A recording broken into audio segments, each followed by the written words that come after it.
I'll take you through on how I made my barbecue sauce for my catfish. So in here I have my red bell pepper, I've got my spring onions, and I've got my onions, and I've got my long pepper. I also have my chili, that's my chili, and I've got parsley for extra flavor. I also added ginger and garlic, and I added tomato, just one ball of tomato. I had to de-seed it. I removed the seed inside of it. I just used just the body.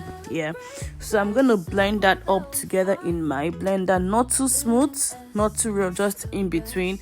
And I'll be adding in my spice so they could mix up together, because I'm not going to be frying this particular sauce for that I'm going to use to rub on the catfish. I'll fry the other ones we used to eat with it. So I have my curry, my thyme, a little bit of salt, and Maggi.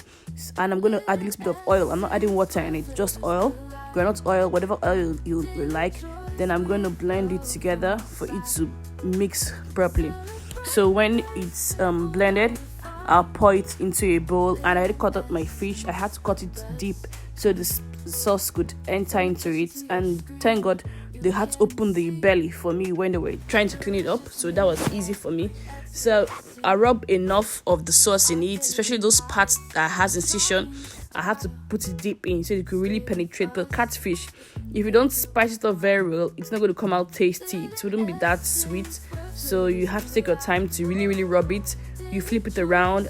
Like I said, they cut it from the belly, so that was good for me. So I had to add in more spice in there, more of the sauce in there. You could add whatever you want. Some people add lemon or onion or veggies in it. Depends on how you want it or how you feel about it.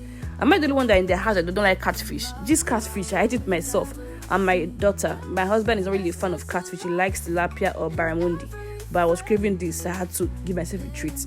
So after rubbing it, I made sure I had put enough of the sauce in it, in the mouth, every part of it. Then I had to cover it with foil.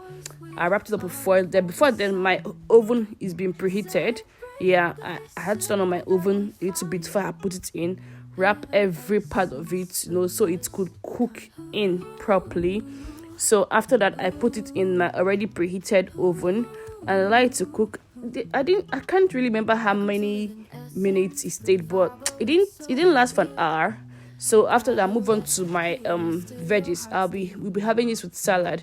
Even though, like I said, I'm the one that likes catfish in my house, but my husband had a little bit of it, but he had more of the fries and the salad. He had just a little bit, but I ate it well, as in I sat down to eat this particular catfish. So I have to cut up. I have my lettuce, my cabbage, and a little bit of onion, and I have my carrots.